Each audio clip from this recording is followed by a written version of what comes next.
네, 안녕하세요. 저는 수학원에서 광남고 1학년 내신 수업을 담당하고 있는 권기현이라고 합니다. 반갑습니다. 우선 오늘 이 영상 올리게 된 건 지난주에 학생들이 내신 시험을 봤는데 이번 시험이 어떻게 출제가 됐고 이제 앞으로 어떤 식으로 공부를 해야 되는가를 좀 미리 연습하는 그리고 알아가는 시간이라고 보시면 될 것 같습니다. 그럼 바로 지금부터 이번 시험이 어떻게 나왔는가 한번 분석을 해보도록 할게요. 자, 우선 이번 광남고 시험의 첫 번째 특징은 학교 프린트의 세부 개념을 암기하는 유형은 역시나 예상했던 대로 출제가 됐습니다. 그래서 학교 시험을 저작권 때문에 실제로 올리지 못하기 때문에 어떤 문제인지를 말씀을 드리고 이제 우리가 어떻게 준비를 했고 앞으로도 어떻게 준비를 해야 되는가를 말씀을 드리도록 할게요. 우선 객관식 5번이 서정갈래의 세부 개념을 묻는 문제 유형이었어요. 이번 시험에서 이제 서정갈래, 극갈래, 뭐 교술갈래 모든 개념들이 다 되게 디테일하게 출제가 됐고요. 자, 이게 이제 시험 직전 최종 자료 적중화 분석에 이제 학교 프린트의 내용을 정리해준 내용이었는데, 이런 식으로 이제 관습적, 창조적, 원형적 상징의 내용을 되게 디테일하게 선택지로 만든 경우가 이번 시험의 특징이었습니다. 그래서 선택지에는, 관습적 상징과 원형적 상징을 비교할 수 있어야 맞출 수 있는 선택지가 있어서, 어, 정말 학교 프린트에 대한 내용을 미리미리 정리하고 암기한 학생들이 보다 더 유리한 시험이다라고 보시면 될 것 같아요. 그리고 서술형 1번 같은 경우도 이제 희곡과 시나리오의 개념을 비교하는 문제예요. 그래서 이제 시나리오의 특징이 이렇게 있고 영화 상영 전제고 뭐 신단인데 이 신단위를 막 다른 단위, 쇼 단위로 바꾼다던가 이런 식으로 되게 내용을 디테일하게 정리해서 이 내용들을 다 암기했고 여기 있는 이 용어들을 다 암기했는가를 확인하는 문제 유형이 역시 갈래 문제로 출제가 된 겁니다. 이것만 봤을 때는 그냥 이거 암기하면 되는 건데 뭐가 어려워라고 생각할 수 있지만 워낙 암기해야 될 내용 그리고 이해까지 해야 될 내용이 방대하기 때문에 시험 범위가 상당히 많다라는 거예요. 그래서 이거를 미리 준비하지 않으면 어려울 수밖에 없다라는 거를 다시 한번 또 말씀을 드리고 싶고요. 자, 그다음에 객관식 18번은 어떻게 읽을까에 대한 읽기 개념 적용 문제인데요. 이거는 이제 저희 재원생들 제가 계속 강조했었고 작년 같은 경우에도 너무 이런 디테일한 내용을 묻는 문제로 출제가 됐던 건데 올해도 역시 작년에 출제가 됐고 올해도 역시 출제 확률이 높다라고 얘기했었고 역시 이 내용들이 상당히 디테일하게 출제가 된 겁니다. 그래서 읽기의 과정명이 3개가 있는데 이것들이 어떤 특징을 갖고 있는가를 꼭 비교할 수 있어야 풀 수 있는 문제였다는 거와 그 다음에 이런 의미 구성행위, 문제 해결행위 같은 이제 독서의 행위들이 어떤 특징들로 이루어져 있는가를 암기까지 했어야 정해진 시간 안에 헷갈리지 않고 풀 수 있는 문제가 있었다라고 보시면 될 것 같습니다. 두 번째는 문법 세부 개념과 예시 적용 유형인데요. 이번 시험의 문법이 상당히 어려웠어요. 이게 광남고 시험이 좀 변하고 있는 추세가 문법 문제가 전보다 좀 많이 어려워지고 있는 상황이라서 특히 이번에 문법 23번의 비읍 불규칙 용언. 이 비읍 불규칙은 사실 학생들이 배우지 않은 문법 개념인데 이번 시험에서는 이제 맞춤법 조건 중에 잠깐 언급된 정도인데요.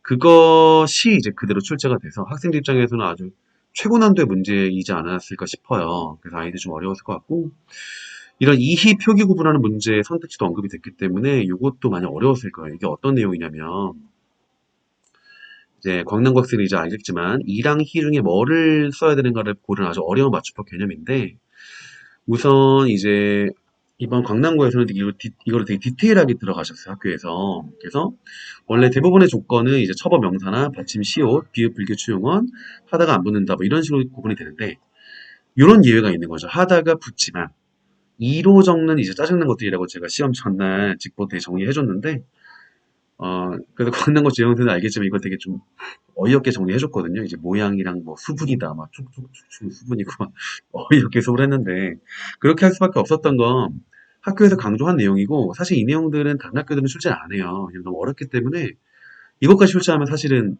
학생들이 공부할 게 너무 많아지는 거죠. 근데 강남고는 출제를 하기 때문에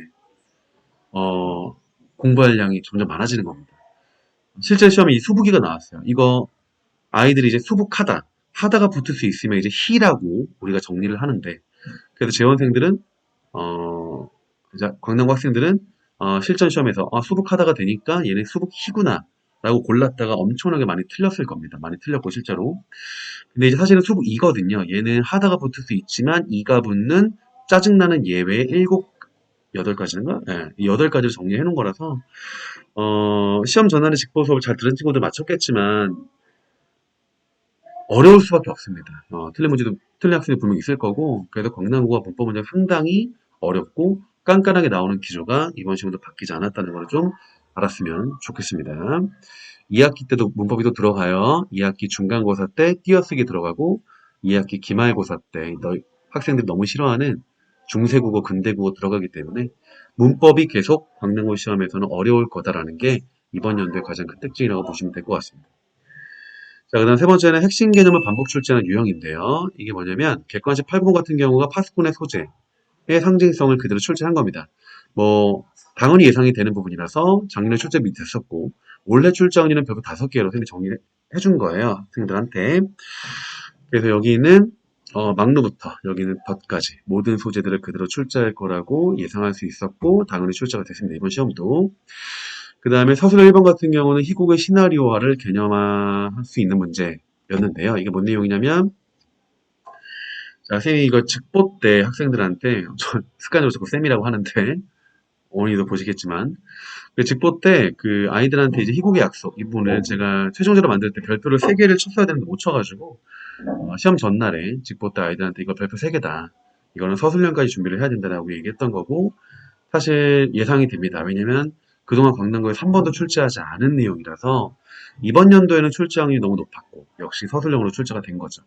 그래서 여기 있는 희곡의 내용들이 시나리오로 바뀌었을 때 어떻게 달라지는가를 조건에 맞게 쓰는 문제였는데 이제 직보 수업 열심히 들은 친구들은 맞췄겠지만 그래도 이제 조건이 좀 까다로워서 감점은 될 수 있고요.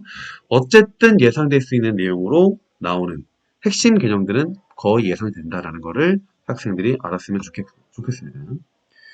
자, 네 번째는 이제 온라인 클래스의 학교 수업 개념을 출제한 문제 유형인데요. 뭐 예를 들어 개까지 20번 같은 경우는 이제 다신계에 대한 문제였는데 이게 그 이제 학교 수업에서 다신계가 이제 경제적으로 활용할 수 있는 어떤 개념이다라는 지금까지 강남구에서 언급하지 않은 내용으로 수업을 하신 게 있었어요. 되게 잠깐.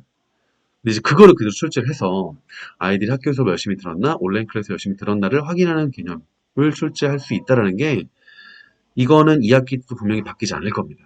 분명히. 그래서 학교 수업 듣는 거는 기본 중에 기본이라는 걸 학생들이 꼭 알았으면 좋겠고. 그 다음에 두 번째는 이제 객관 13번인데요. 김정희의 요야가 이제 작년까지는 추가적으로 언급이 거의 안 됐는데 올해는 이런 식으로 아예 언급이 됐습니다. 온라인 클래스에서. 근데 이제 온라인 클래스를 열심히 안 들은 친구들은 이제 잘 몰랐죠. 이 요야의 어떤 본문 설명들은. 그래서 이제 요 내용을 쌤이 그 직보할 때 정리를 해줬었는데, 요게 이제 금정의 요야로 그대로 출제가 된 거라서, 뭘 알아둬야 되냐면, 온라인 클래스, 그리고 학교 정규 수업에 언급되는 개념들은 학생들의 성실성을 확인하기 위해서 언제든지 출제가 될 수 있다는 점을 2학기 때에도 우리 광남고 학생들이 알아뒀으면 좋겠습니다.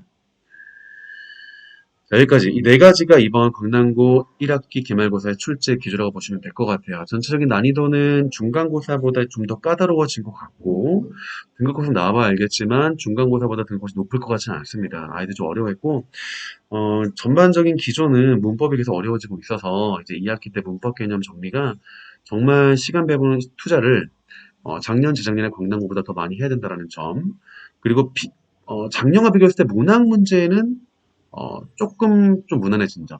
이 아주 큰 특징을 보시면 될 거고요.